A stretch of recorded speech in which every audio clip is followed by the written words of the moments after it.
भारत माता की, भारत माता की। कार्यक्रम में उपस्थित मध्य प्रदेश के राज्यपाल श्रीमान मंगूभाई पटेल, मुख्यमंत्री श्रीमान शिवराज सिंह चौहान, केंद्रीय कैबिनेट के मेरे सहयोगी श्री वीरेंद्र खटीक जी, ज्योतिरादित्य सिंधिया जी, प्रहलाद पटेल जी, मध्य प्रदेश सरकार के मंत्रीगण,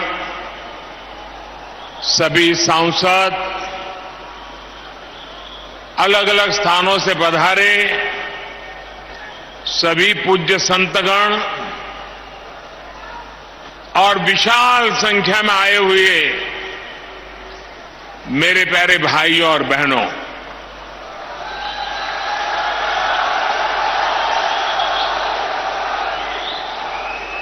सागर की धरती, संतों का सानिध्य, संत रविदास जी का आशीर्वाद और समाज के हर वर्ग से, हर कोने से इतनी बड़ी संख्या में आशीर्वाद देने के लिए आए हुए आप सब महानुभाव, आज सागर में समरसता का महासागर उमड़ा हुआ है।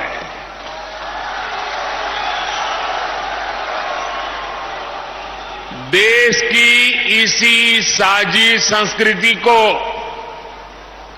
और समृद्ध करने के लिए आज यहां संत रविदास स्मारक एवं कला संग्रहालय की नींव पड़ी है। संतों की कृपा से कुछ देर पहले मुझे इस पवित्र स्मारक के भूमि पूजन का पुण्य अवसर मिला है और मैं काशी का सांसद हूं और इसलिए ये मेरे लिए दोहरी खुशी का अवसर है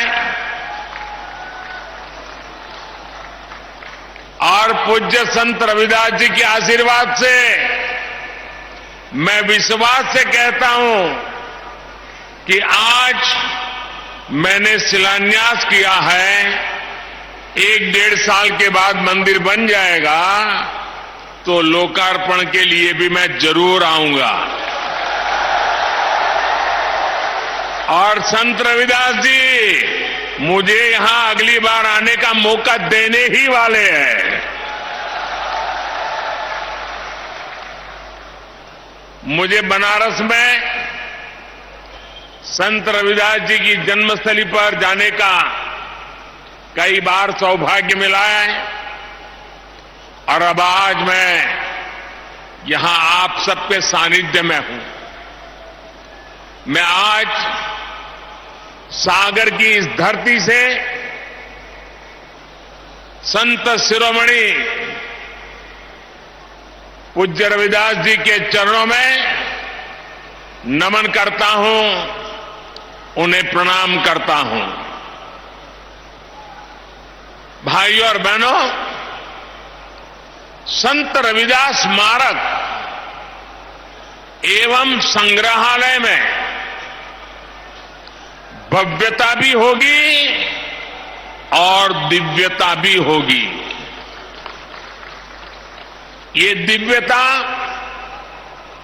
रविदास जी की उन शिक्षाओं से आएगी जिन्हें आज इस स्मारक की नींव में जोड़ा गया है, गढ़ा गया है। समरसता की भावना से ओतप्रोत 20,000 से ज्यादा गांवों की, 300 से ज्यादा नदियों की मिट्टी आज इस स्मारक का हिस्सा बनी है। एक मुट्ठी मिट्टी के साथ साथ एमपी के लाखों परिवारों ने समरसता भोज के लिए एक एक मुट्ठी अनाज भी भेजा है। इसके लिए जो 5 समरसता यात्राएं चल रही थी, आज उनका भी सागर की धरती पर समागम हुआ है। और मैं मानता हूं कि ये समरसता यात्राएं यहां खत्म नहीं हुई हैं, बल्कि यहां से सामाजिक समरसता के एक नए युग की शुरुआत हुई है। मैं इस कार्य के लिए मध्य प्रदेश सरकार का अभिनंदन करता हूं, मुख्यमंत्री भाई शिवराज जी का अभिनंदन करता हूं और आप सभी को बधाई देता हूं। साथियों, प्रेरणा और प्रगति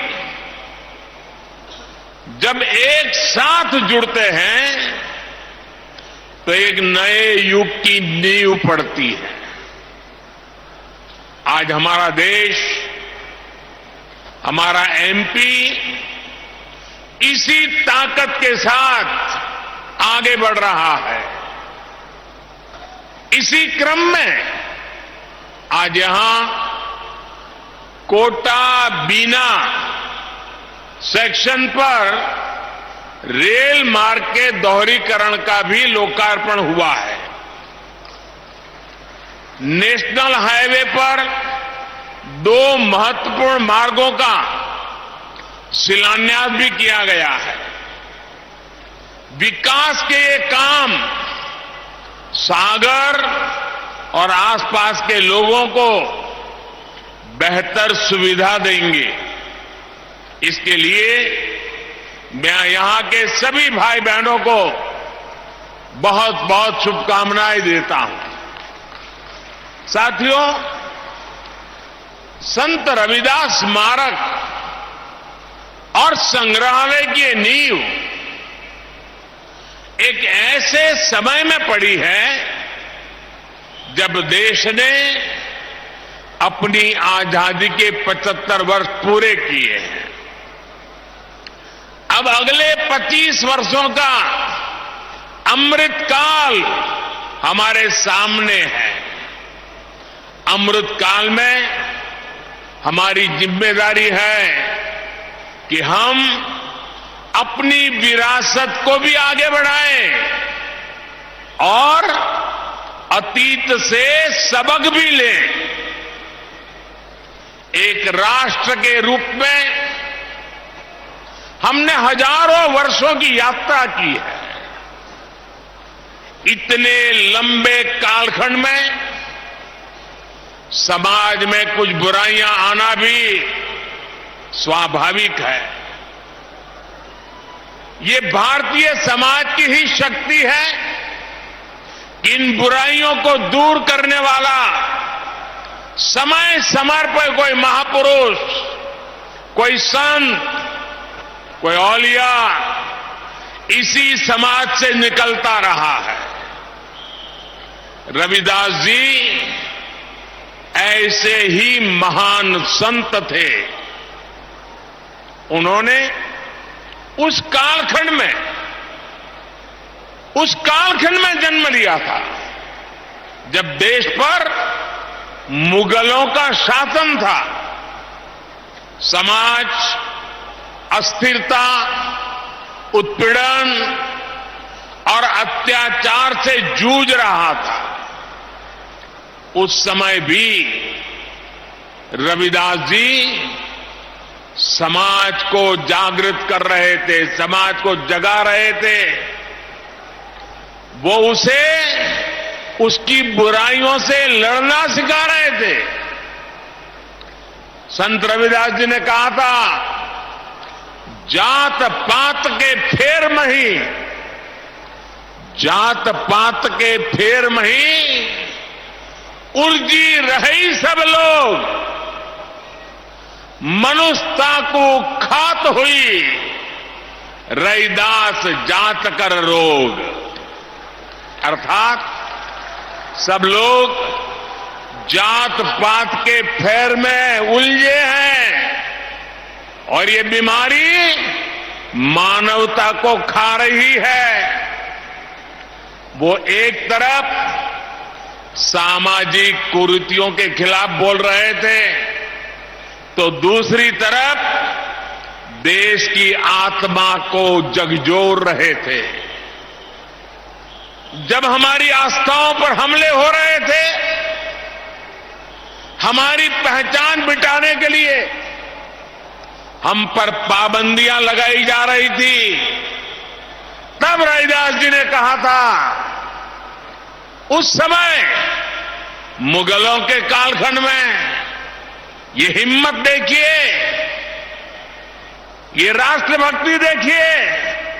रैदास जी ने कहा था, पराधीनता पाप है, जान लेहु रे मीत, रैदास पराधीन सो, कौन करे है प्रीत। यानी पराधीनता सबसे बड़ा पाप है। जो पराधीनता को स्वीकार कर लेता है, उसके खिलाफ जो लड़ता नहीं है, उससे कोई प्रेम नहीं करता। एक तरह से उन्होंने समाज को अत्याचार के खिलाफ लड़ने का हौसला दिया था। इसी भावना को लेकर छत्रपति वीर शिवाजी महाराज ने हिंदवी स्वराज की नींव रखी थी। यही भावना आजादी की लड़ाई में लाखों लाख स्वाधीनता सेनानियों के दिलों में थी, और इसी भावना को लेकर आज देश गुलामी की मानसिकता से मुक्ति के संकल्प पर आगे बढ़ रहा है। साथियों, रैदास जी ने अपने एक दोहे में कहा है, और अभी शिवराज जी ने उसका उल्लेख भी किया, ऐसा चाहूं राज में, ऐसा चाहूं राज में, जहां मिले सबन को अन्न, छोट बड़ों सब संबसे, रैदास रहे प्रसन्न। यानी समाज ऐसा होना चाहिए जिसमें कोई भी भूखा न रहे, छोटा बड़ा इससे ऊपर उठकर सब लोग मिलकर साथ रहे। आज आजादी के अमृत काल में हम देश को गरीबी और भूख से मुक्त करने के लिए प्रयास कर रहे हैं। आपने देखा है, कोरोना की इतनी बड़ी महामारी आई, पूरी दुनिया की व्यवस्थाएं चरमरा गई, ठप पड़ गई। भारत के गरीब तबके के लिए, दलित आदिवासी के लिए हर कोई आशंका जता रहा था। कहा जा रहा था कि 100 साल बाद इतनी बड़ी आपदा आई है, समाज का ये तबका कैसे रह पाएगा। लेकिन तब मैंने ये तय किया कि चाहे जो हो जाए, मैं मेरे गरीब भाई बहन को खाली पेट सोने नहीं दूंगा।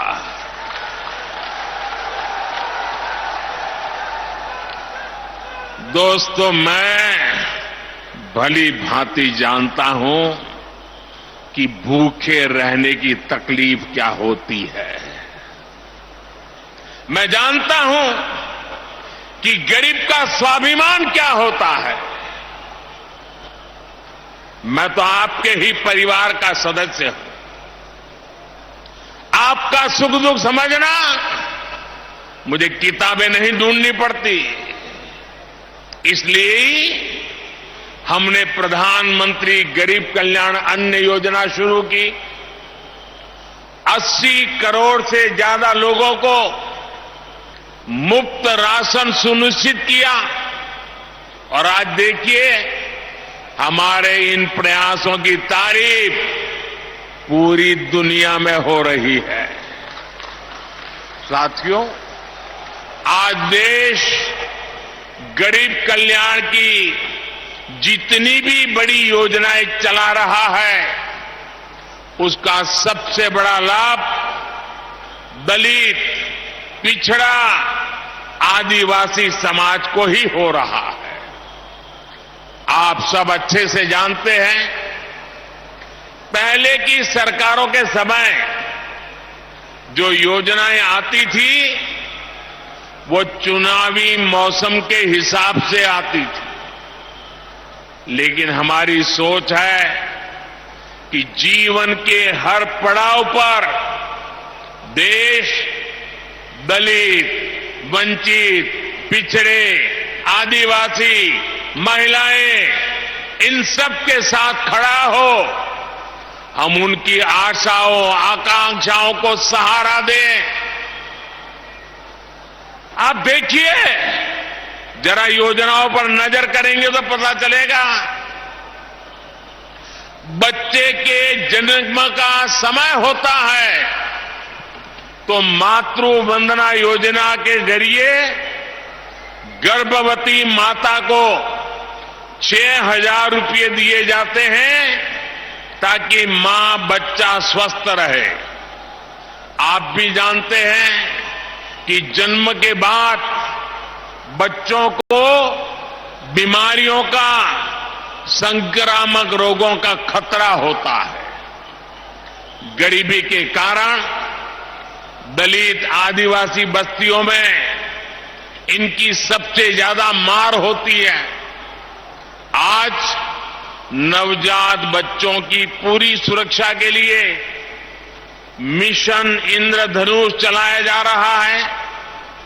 बच्चों को सभी बीमारियों से बचने के लिए टीका लगे, ये चिंता सरकार करती है। मुझे संतोष है कि बीते वर्षों में 5.5 करोड़ से अधिक माताओं और बच्चों का टीकाकरण किया जा चुका है। साथियों, आज हम देश के 7 करोड़ भाई बहनों को सिकल सेल एनीमिया से मुक्ति के लिए अभियान चला रहे हैं। देश को 2025 तक टीबी मुक्त बनाने के लिए काम हो रहा है। कालाजार और दिमागी बुखार का प्रकोप धीरे धीरे कम हो रहा है। इन बीमारियों से सबसे ज्यादा दलित, वंचित, गरीब परिवार वही इसके शिकार होते थे। इसी तरह अगर इलाज की जरूरत होती है तो आयुष्मान योजना के जरिए अस्पतालों में मुफ्त इलाज की व्यवस्था की गई है।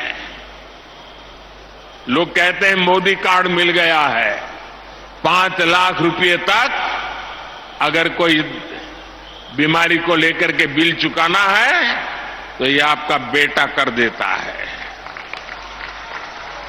साथियों, जीवन चक्र में पढ़ाई का बहुत महत्व है। आज देश में आदिवासी बच्चों की पढ़ाई के लिए अच्छे स्कूलों की व्यवस्था हो रही है। आदिवासी क्षेत्रों में 700 एकलव्य आवासीय स्कूल खोले जा रहे हैं। उन्हें सरकार पढ़ाई के लिए किताबें देती है, स्कॉलरशिप देती है। मिड डे मील की व्यवस्था को बेहतर बनाया जा रहा है ताकि बच्चों का अच्छा पोषण वाला खाना मिले। बेटियों के लिए सुकन्या समृद्धि योजना शुरू की गई है ताकि बेटियां भी बराबर से और बराबरी से आगे बढ़े। स्कूल के बाद हायर एजुकेशन में जाने के लिए एससी, एसटी, ओबीसी युवा युवतियों के लिए अलग से स्कॉलरशिप की व्यवस्था की गई है। हमारे युवा आत्मनिर्भर बने, अपने सपनों को पूरा कर सके, इसके लिए मुद्रा लोन जैसी योजनाएं भी शुरू की गई हैं। मुद्रा योजना के अब तक जितने लाभार्थी हैं उनमें बड़ी संख्या में एससी, एसटी समाज के ही मेरे भाई बहन हैं और सारा पैसा बिना गारंटी दिया जाता है। साथियों, एससी, एसटी समाज को ध्यान में रखकर हमने स्टैंड अप इंडिया योजना भी शुरू की थी। स्टैंड अप इंडिया के तहत एससी, एसटी समाज के युवाओं को 8,000 करोड़ रुपए की आर्थिक सहायता मिली है। 8,000 करोड़ रुपए ये हमारे एससी, एसटी समाज के नौजवानों के पास गए हैं। हमारे बहुत से आदिवासी भाई बहन वन संपदा के जरिए अपना जीवन यापन करते हैं। उनके लिए देश वन धन योजना चला रहा है। आज करीब 90 वन उत्पाद को एमएसपी का लाभ भी मिल रहा है। इतना ही नहीं, कोई भी दलित, वंचित, पिछड़ा बिना घर के न रहे। हर गरीब के सर पे छत हो, इसके लिए प्रधानमंत्री आवास भी दिए जा रहे हैं। घर में सभी जरूरी सुविधाएं हो, इसके लिए बिजली कनेक्शन, पानी कनेक्शन भी मुफ्त दिया गया है। इसका परिणाम है कि एसटी, एसटी समाज के लोग आज अपने पैरों पर खड़े हो रहे हैं। उन्हें बराबरी के साथ समाज में सही स्थान मिल रहा है। साथियों, सागर एक ऐसा जिला है जिसके नाम में तो सागर है ही, इसकी एक पहचान 400 एकड़ की लाखा बंजारा झील से भी होती है। इस धरती से लाखा बंजारा जैसे वीर का नाम जुड़ा है। लाखा बंजारा ने इतने वर्ष पहले पानी की अहमियत को समझा था, लेकिन जिन लोगों ने दशकों तक देश में सरकारें चलाई, उन्होंने गरीबों को पीने का पानी पहुंचाने की जरूरत भी नहीं समझी। एक काम भी जल जीवन मिशन के जरिए हमारी सरकार जोरों पर कर रही है। आज दलित बस्तियों में, पिछड़े इलाकों में, आदिवासी क्षेत्रों में पाइप से पानी पहुंच रहा है। ऐसे ही लाखा बंजारा की परंपरा को आगे बढ़ाते हुए हर जिले में 75 अमृत सरोवर भी बनाए जा रहे हैं। ये सरोवर आजादी की भावना का प्रतीक बनेंगे, सामाजिक समरसता का केंद्र बनेंगे। साथियों, आज देश का दलित हो, वंचित हो, पिछड़ा हो, आदिवासी हो, हमारी सरकार उन्हें उचित सम्मान दे रही है, नए अवसर दे रही है। न इस समाज के लोग कमजोर है, न इनका इतिहास कमजोर है। एक से एक महान विभूतियां समाज के इन वर्गों से निकल कर आई हैं। उन्होंने राष्ट्र के निर्माण में असाधारण भूमिका निभाई है। इसलिए आज देश इनकी विरासत को भी गर्व के साथ सहेज रहा है। बनारस में संत रविदास जी की जन्मस्थली पर मंदिर का सौंदर्यीकरण किया गया। मुझे खुद उस कार्यक्रम में जाने का सौभाग्य मिला। यहां भोपाल के गोविंदपुरा में जो ग्लोबल स्किल पार्क बन रहा है, उसका नाम भी संत रविदास के नाम पर रखा गया है। बाबा साहब के जीवन से जुड़े प्रमुख स्थानों को भी पंच तीर्थ के रूप में विकसित करने का जिम्मा हमने उठाया है। इसी तरह आज देश के कई राज्यों में जनजातीय समाज के गौरवशाली इतिहास को अमर करने के लिए म्यूजियम बन रहे हैं। भगवान बिरसा मुंडा के जन्मदिन को देश ने जनजातीय गौरव दिवस के रूप में मनाने की परंपरा शुरू की है। मध्य प्रदेश में भी हबीबगंज रेलवे स्टेशन का नाम गौंड समाज की रानी कमलापति के नाम पर रखा गया है। पातालपानी स्टेशन का नाम टंटिया मामा के नाम पर किया है। आज पहली बार देश में दलित, पिछड़ा और आदिवासी परंपरा को वो सम्मान मिल रहा है जिसके ये समाज के लोग हकदार थे। हमें सबका साथ, सबका विकास, सबका विश्वास और सबका प्रयास के इसी संकल्प को लेकर आगे बढ़ना है। मुझे भरोसा है देश की इस यात्रा में संत रविदास की शिक्षाएं हम सब देशवासियों को एकजुट करती रहेगी। हम साथ मिलकर बिना रुके भारत को विकसित राष्ट्र बनाएंगे। इसी भावना के साथ आप सभी को बहुत बहुत धन्यवाद, बहुत बहुत शुभकामनाएं। धन्यवाद। बहुत बहुत धन्यवाद माननीय प्रधानमंत्री जी। आपके संबोधन ने हमारे समृद्ध इतिहास का संज्ञान लेते हुए न केवल हमारी समृद्ध सांस्कृतिक विरासत को संरक्षित करने के महत्व को रेखांकित किया, बल्कि हमारे विविध समाज में एकता, समावेशिता को भी बढ़ावा देने की आवश्यकता पर जोर दिया। देवी सज्जनों, एक बार हाथ ऊपर कर माननीय प्रधानमंत्री जी का तालियों के साथ पुनः आभार व्यक्त करते हैं। बहुत बहुत धन्यवाद माननीय प्रधानमंत्री जी, आपके मार्गदर्शन के लिए, आपके संदेश के लिए और आपकी प्रेरणा के साथ हम एक न्याय संगत, एक एकजुट समाज और एक प्रगतिशील भारत के निर्माण कर सकेंगे।